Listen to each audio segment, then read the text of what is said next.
So we are dealing with the teardown of the East Wing and the building of this ballroom that nobody really wanted except for Donald Trump.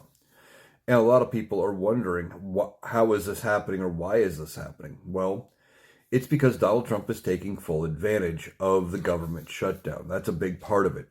The office that is supposed to oversee what he is actually doing, the Congressional Historic Planning Office or something like that.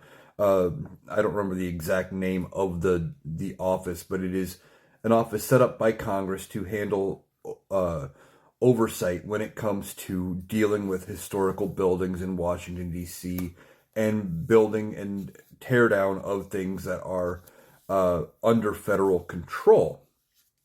Well, that office has been closed because of the government shutdown. It's deemed as non-essential. So Donald Trump is saying, well, government shut down. They're not there to oversee it. I guess that means I get my approval. And he's just doing it. Now, the guy he put in charge of that office also has said, which is dumb, that he doesn't have any sort of authority over deconstruction or demolition. He only has authority over new vertical build. And so he would have to have and see the plans, etc., for the rebuild to see if he can approve it. But at that point, the damage has already been done, and we don't know what's going to happen here with this ballroom when it gets finished or when they get done with it. Now, Donald Trump is notorious for not paying his contractors.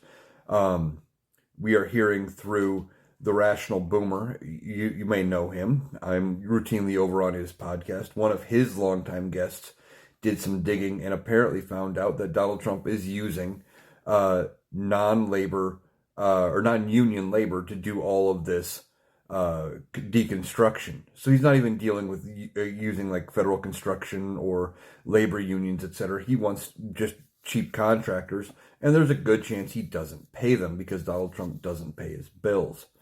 There's ultimately going to be a lot of questions having to be answered about this ballroom, and they want to ultimately name it after Donald Trump. He wants to call it the Donald Trump Ballroom or something like that, Donald J. Trump Ballroom. And while we don't need it, I still wonder what is going to happen when he is gone, if it's not completed, or even if it is, does the next president tear it down just to rebuild the East Wing like it was because that has more historical significance? This whole thing was a waste of money from the start, and the only person who wanted it was Donald Trump.